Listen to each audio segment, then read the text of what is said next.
자, 지난주에 이어서 하나님께서 아모스 선지자에게 보여주신 남은 자의 믿음 두 번째 이 시간 함께 나누도록 합니다.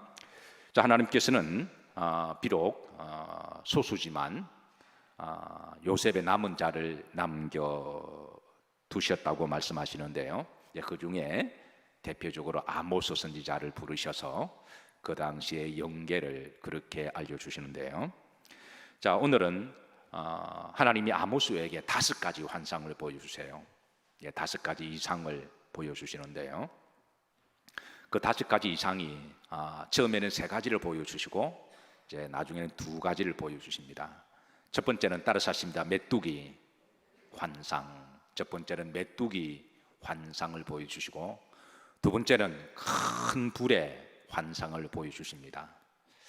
세 번째는 이제 보여주신 환상이 바로 이제 다림줄의 환상을, 청량 도구죠.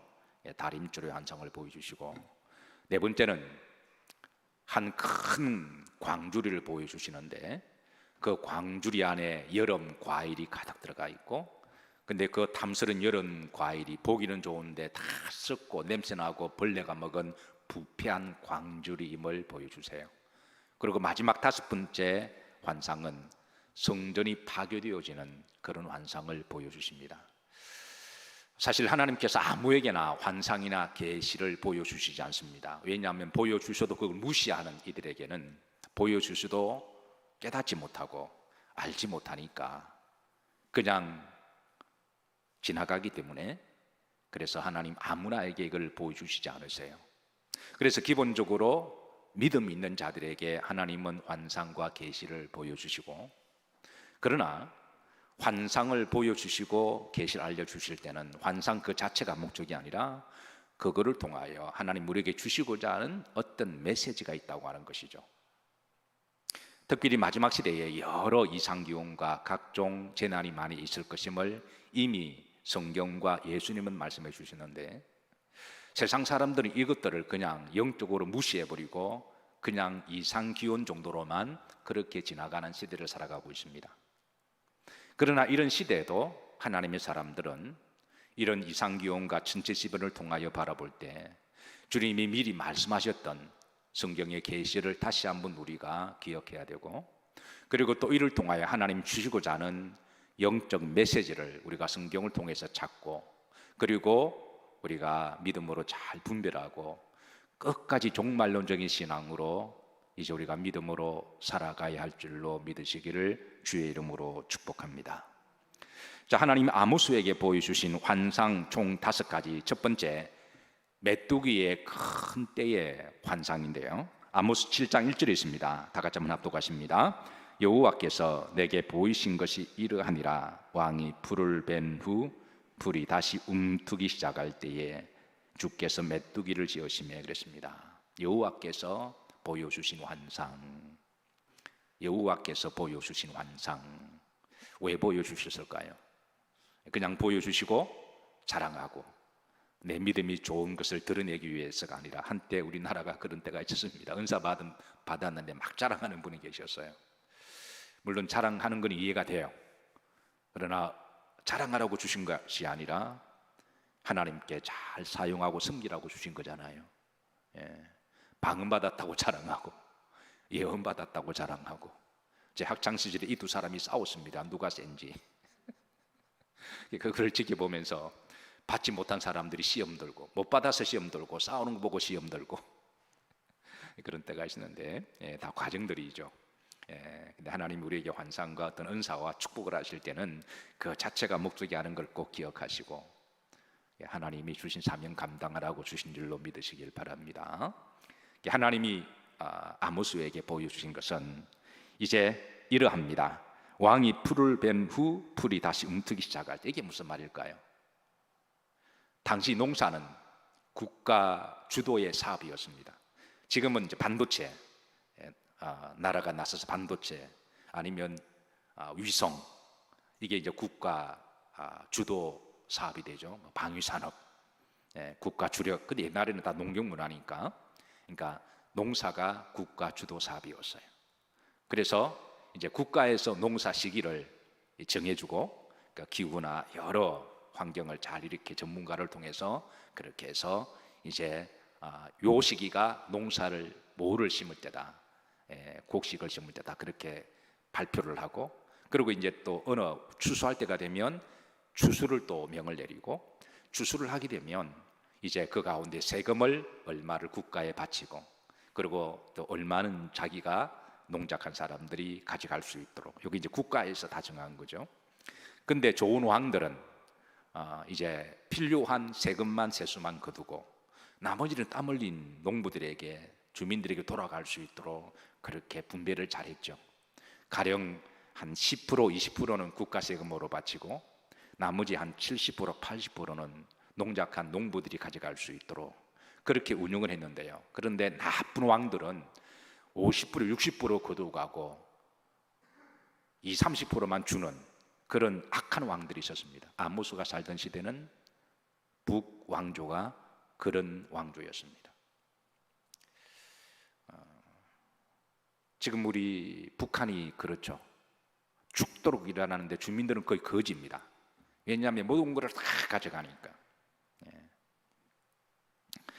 자, 그래서 이제 그런 농사가 한 텀이 끝나고 농번기가 지나가고 이제 시작할 때, 그때에 하나님이 아모스에게 메뚜기 환상을 보여주세요.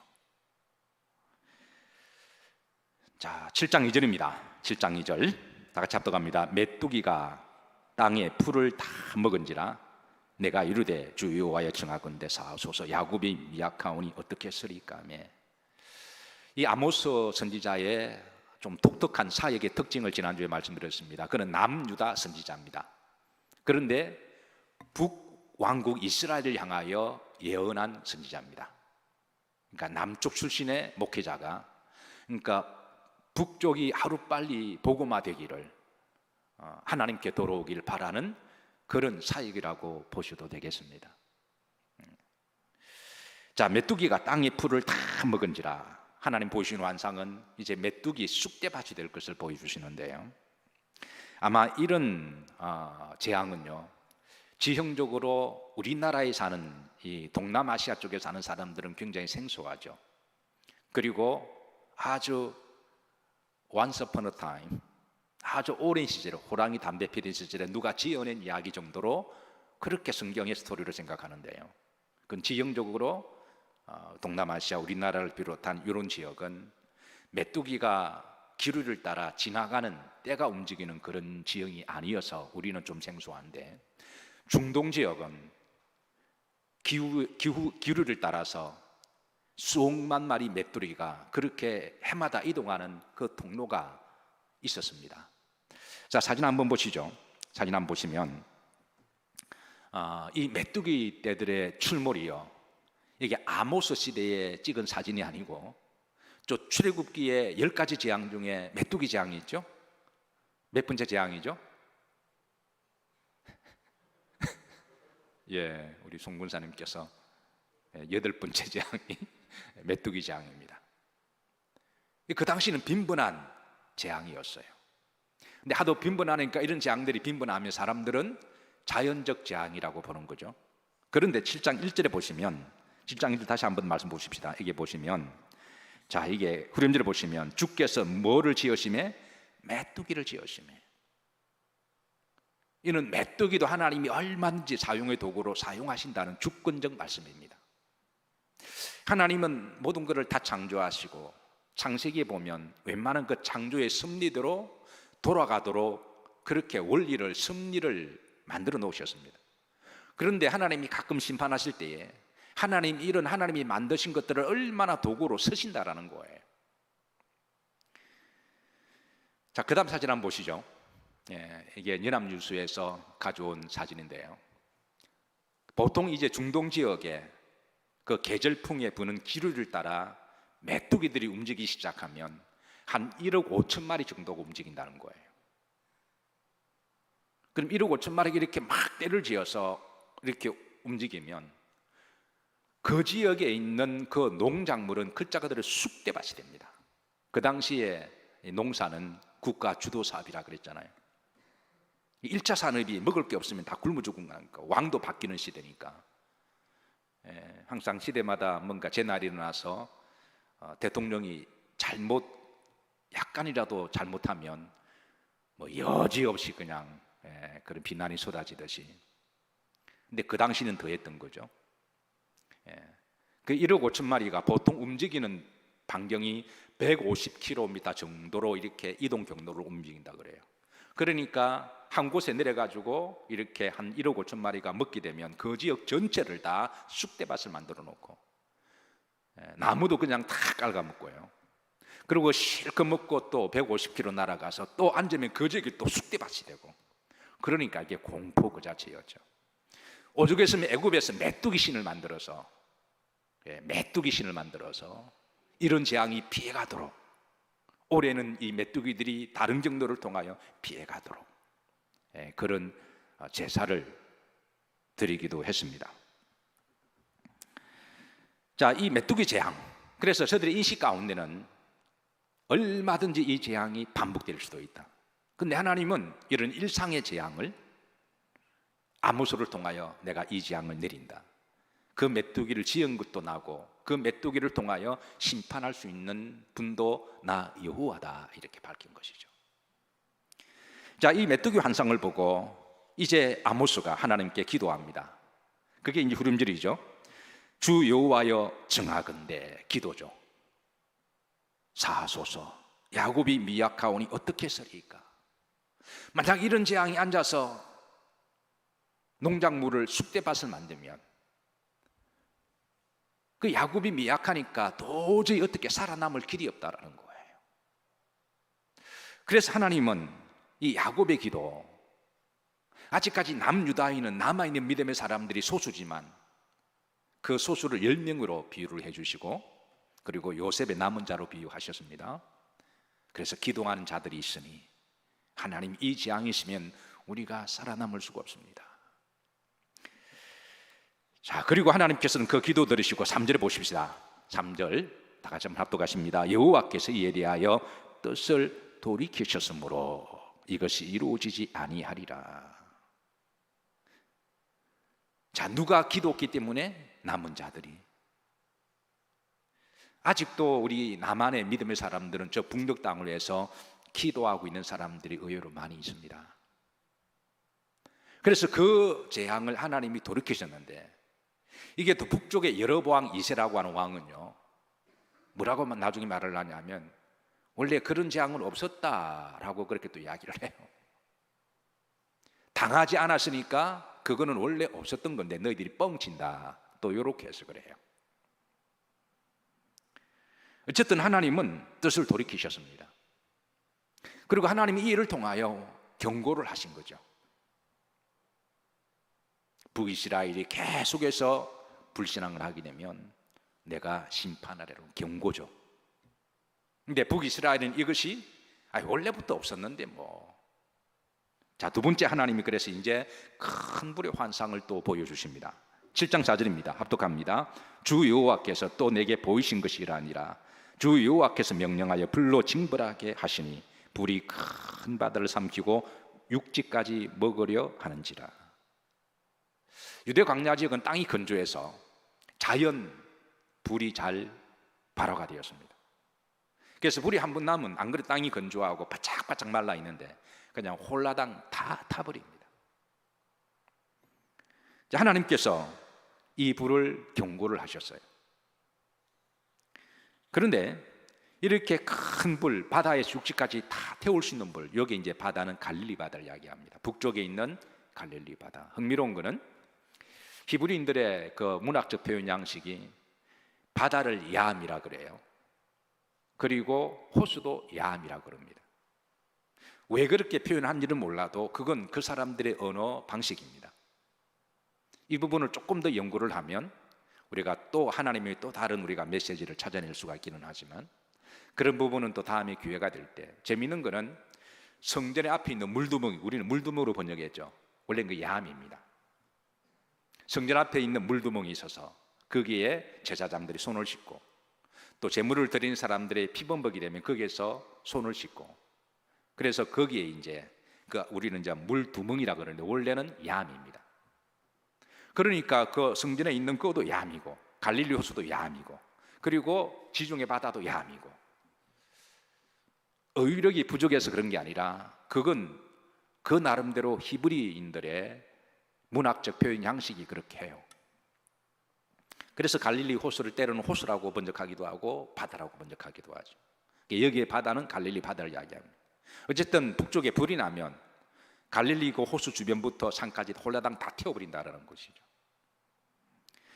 자, 이런 불이 나면 이걸 인간의 힘으로 도저히 끌 수가 없죠. 우리가 몇 년 전에 호주에 불이 났을 때 호주가 얼마나 잘 살아요. 근데 불이 워낙 크게 나니까 이거는 꼼짝없이 그냥 홀라당 다 타버렸습니다. 자, 그래서 5절입니다. 5절 아모스가 또 하나님께 기도합니다. 자, 합독합니다. 이에 내가 이르되 주 여호와여 청하건대 그치소서. 야곱이 미약하오니 어떻게 했으리까? 이게 불나면 우리가 어떻게 끕니까? 그렇게 간절히 기도합니다. 근데 6절에 보면 하나님이 또 그 기도를 들어주셨습니다. 합독합니다. 주 여호와께서 이에 대하여 뜻을 돌이켜 주 여호와 이르시되 이것도 이루지 아니하리라 하시니라. 뜻을 돌이키시는 하나님. 이 역시 또한 경고입니다. 사랑하는 성도 여러분, 하나님은 성도의 기도를 들으시고 뜻을 돌이키는 줄로 믿으시기를 주의 이름으로 축복합니다. 근데 북쪽에서는 아모스가 북쪽 가서 예언을 하거든요. 근데 북쪽에서는 뻥이다 또 이렇게 이야기를 해요. 원래 없었던 거다. 그래서 하나님이 세 번째 환상을 보여주세요. 세 번째가 바로 7절입니다. 합독합니다. 또 내게 보이신 것이 아니라 다림줄을 가지고 쌓은 담 곁에서 주께서 손을 다림줄을 잡고 서셨더니, 이 다림줄은 당시에 이제 건축 측량 도구였어요. 이거 줄자 같은 겁니다. 이런 다림줄을 가지고 줄을 달아서 이렇게 건축을 하는데요. 그래서 이런 다림줄을 통하여 하나님이 때로는 메네멘을 대결 우발하신 한다라는 거예요. 그러니까 측량하시는 하나님. 그 사람의 믿음을 재어보시고 그 사람의 영성을 측량하시고 그 사람이 어떻게 살아가는지를 한번 재어보신다라는 거예요. 사랑하는 성도 여러분, 누가 지혜로운 성도인가요? 하나님이 수시로 우리를 측량하실 때 그거를 늘 기억하시고 여러분의 그릇에 무게가 나가시길 주의 이름으로 축복합니다. 재어보셔서 이게 그릇이 안 되면 하나님이 이제 그릇을 바꾸신다는 것이죠. 8절입니다. 합독합니다.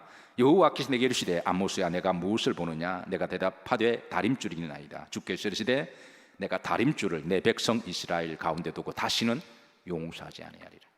세 번째부터는 하나님이 이제 내 용서 안 한다고 말씀하세요. 첫 번째, 두 번째를 용서해 주었더니 뻥이라고 이야기를 하고, 그리고 원래 없었던 건데 왜 그러냐고 하나님의 환상과 계시를 볼 줄도 모르고 받아들일 줄도 모르고 그걸 조롱하는 걸 보면서 하나님은 이제는 내가 용서 안 한다라고 말씀하시는 거죠. 그 재앙은 이렇습니다. 7장 9절입니다. 합독합니다. 이삭의 산당들이 황폐되며 이스라엘의 성소들이 파괴될 것이라. 내가 일어나 칼로 여로보암의 집을 치리라 하시니라. 여기 이제 세 가지 재앙을 말씀하시는데요. 이삭의 산당들이 황폐되며 그랬습니다. 여러분 이게 무슨 말일까요? 930년에 BC 북이스라엘 여로보암 왕이 반란을 일으켜서 하나님의 나라를 두 동강 냅니다. 그리고 북쪽 가서 나라를 세우죠. 그래서 북왕국은 BC 930년에 세워졌는데요. 원래 이스라엘의 성전은 남유다 예루살렘이잖아요. 그런데 북왕국이 반란을 불신앙으로 인간의 탐욕으로 자기들의 나라를 만들어 놓고 자기들도 하나님의 소위 말해서 성전을 그렇게 주장을 했는데 그게 바로 이제 이삭이 제단을 드렸던 곳을 이제 하나님의 성전이다 그랬는데요. 이삭이 드렸던 성전이 그림심산이라고 하는 산 꼭대기에 이삭이 제단을 드렸습니다. 그래서 북왕조는 그 이삭의 제단에 하나님의 남유다의 성전처럼 비슷하게 만들어 놓고 거기에서 하나님 앞에 예배를 드린다고 그러면 이건 다 정치적인 쇼죠. 여로보암 왕이 이스라엘 백성들을 정치적으로 하나로 되게 하고, 그리고 여호와 신앙에 대해서 쇼를 하기 위해서 그렇게 쇼를 한 거예요. 그래서 북쪽 그림심산에 그 꼭대기에 이삭의 제단들이 있는데요, 그런데 그 이삭의 제단들은 정치적인 목적으로 쇼를 한 거기 때문에 그게 진정한 예배라고 볼 수가 없는 거죠. 이미 그 이삭의 제단도 우상화되었음을, 인본주의적인 제사가 되었음을 보여주기 위한, 북한에 가면 저 교회가 있잖아요. 근데 그 교회입니까? 그건 교회가 아니죠. 다 쇼죠. 그래서 하나님은 그 제단을, 하나님이 그건 제단이 아니다, 심판하신다라는 거죠. 여러분, 흥미로운 거는 요한복음 4장 10절에 보시면 수가성 사마리아 여인이 예수님을 만났을 때, 사마리아는 북쪽에 있습니다. 북쪽에 예수님이 북쪽을 전도하기 위해서 가셨는데, 그게 한 사마리아 여인이 이렇게 이야기합니다. 우리 조상들은 이 산에서 뭐 하였는데? 예배하였는데. 이 산이 바로 그림심산을 이야기합니다. 이 산에서 예배하였는데, 그러니까 이삭이 제단을 쌓아서 예배했던, 그러니까 예수님 시대까지 거의 1000년 동안 그 그림심산에서 그가 제단인 줄 알고 예배를 드렸다라는 거예요. 이런 역사적인 배경을 가지고 사마리아 여인이 이제 이 산에서 예배했다라고, 그렇게 예수님께 구하는 모습이 나옵니다. 어쨌든 그게 그림심산이라고 할지라도 이삭의 제단이든 누구의 제단이든 거기서 정말 신령과 진정으로 예배드리면 하나님 그 예배를 받으시죠. 주의 이름으로 두세 사람 모인 곳에 하나님 받으신다 그래요. 그런데 그건 그런 예배가 아니었어요. 쇼였습니다. 우리가 예배드릴 때 혹이라도 여러분, 우리가 자꾸 쇼하면 안 됩니다.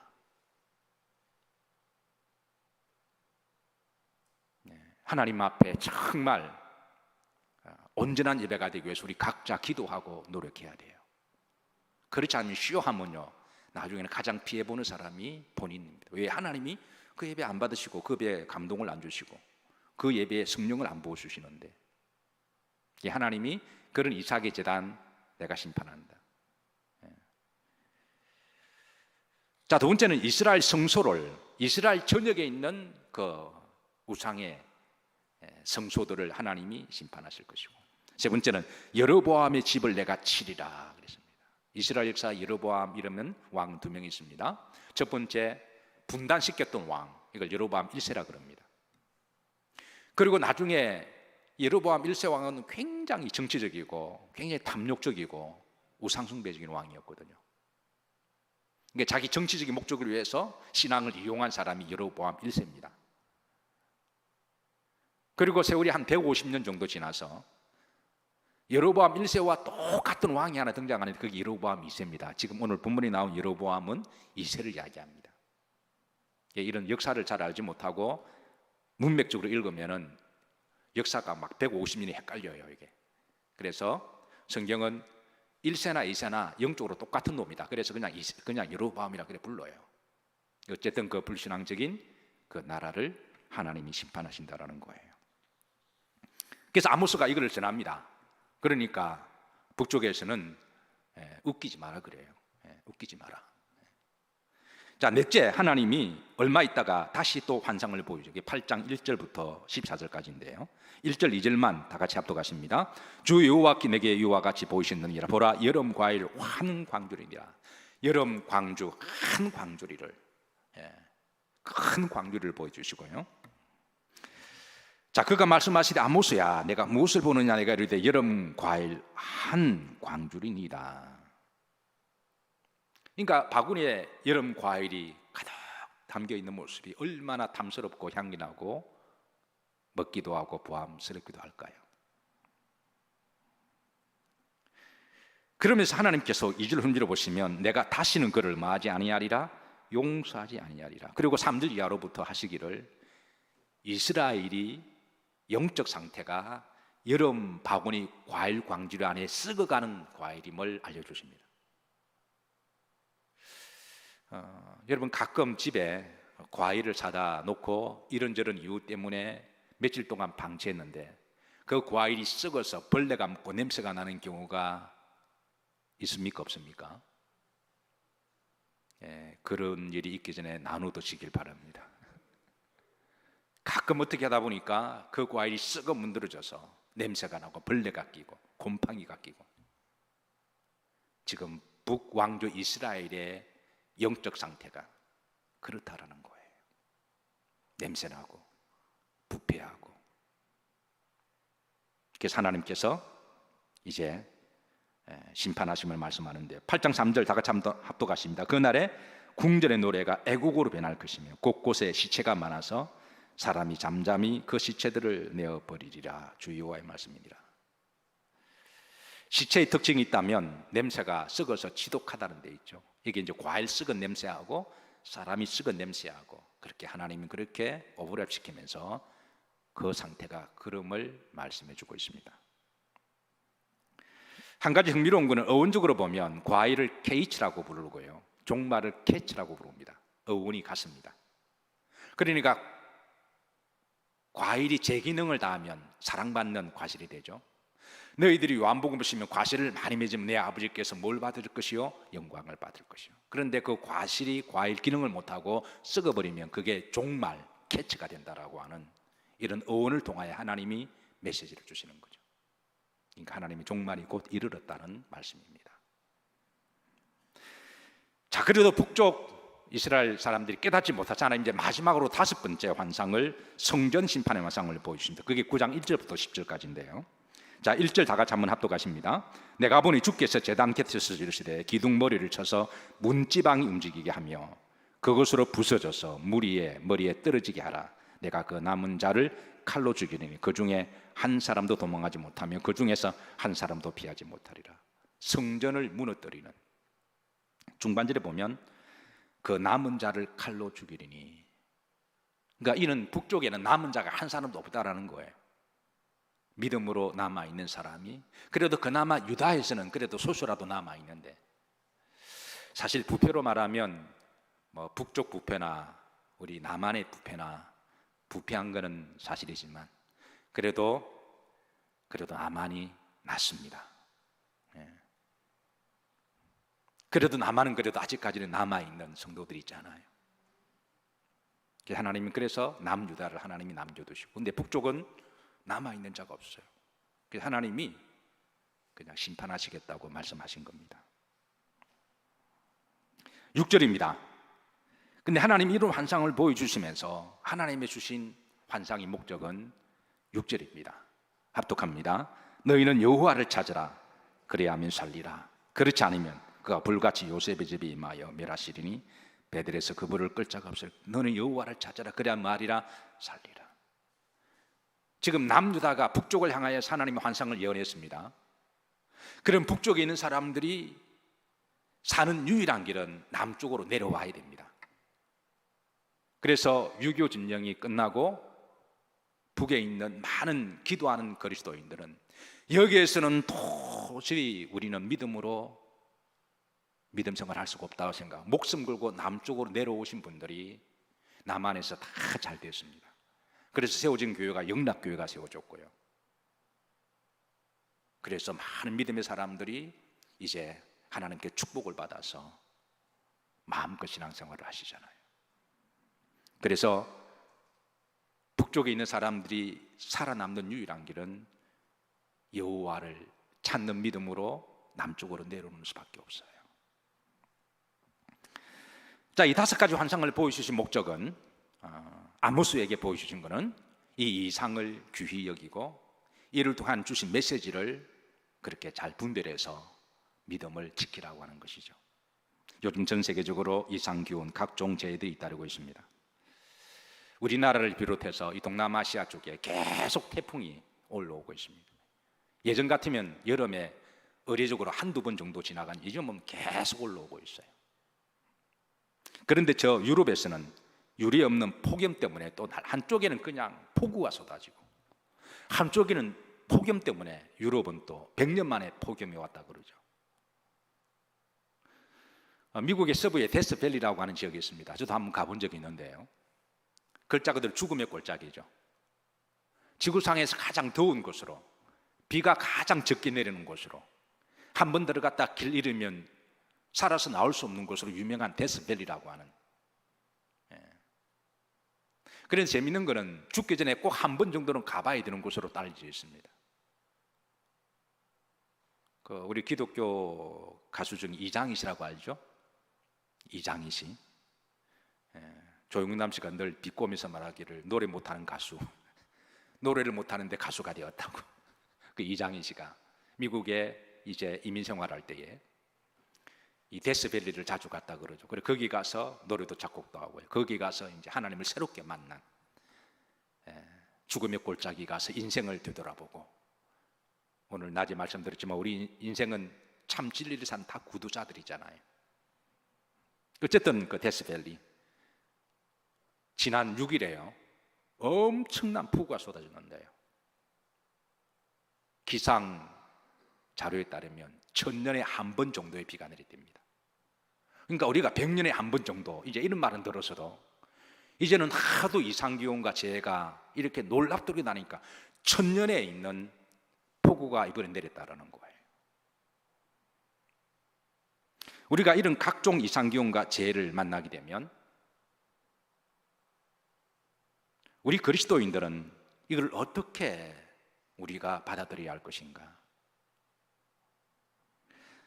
첫 번째, 이를 놓고 기도를 해야 할 줄로 믿습니다. 그리고 이런 자연재해와 이상기온이 솔직하게 하나님의 살아계심이 이럴 수가 있습니까? 라고 따지는 게 아니라 그동안 인간의 탐욕의 결과였다. 인간의 죄악의 욕심의 결과였다. 뿌린 대로 거둔다고 하는, 우리가 이를 겸허하게 받아들이고 우리가 회개하고, 그리고 앞으로 그런 일이 없도록 우리가 하나님이 만드신 동산을 다시 잘 보호할 수 있도록 우리가 그렇게 마음을 가져야 될 줄로 믿습니다. 어떤 사람은 재해가 만나면 하나님부터 탓하는 사람이 있습니다. 그건 하나님이 탓할 일이 아닙니다. 우리가 뿌린 대로 거두는 것이죠. 두 번째는 이런 각종 이상기온을 보면 성경의 말씀대로 종말론적인 믿음을 다시 한번 우리가 점검해야 될 때입니다. 흔히 있는 일이거나 재수가 없다 그렇게 해석하지 않고 성경에 말씀하신 대로, 그리고 우리가 이 마지막 시대에 영적으로 어떻게 분별하고 그런 불신앙의 시대에 우리가 믿음의 옷을 다시 한번 잘 매무시를 하고, 여름 과일을 뭐라 그랬습니까? 케이치라고 그랬죠. 종말 심판을 뭐라 그랬나요? 캐치라고 그랬습니다. 그래서 우리가 마지막 시대에 남아있는 자로 종말론적 신앙을 가지고 항상 우리가 주님 앞에 심판대 앞에 설 것을 기억하고, 그리고 두렵고 떨림으로 겸손하게 또 주신 사명을 잘 감당하는 아모스와 같은 남은 자들이 되시기를 주의 이름으로 축복합니다.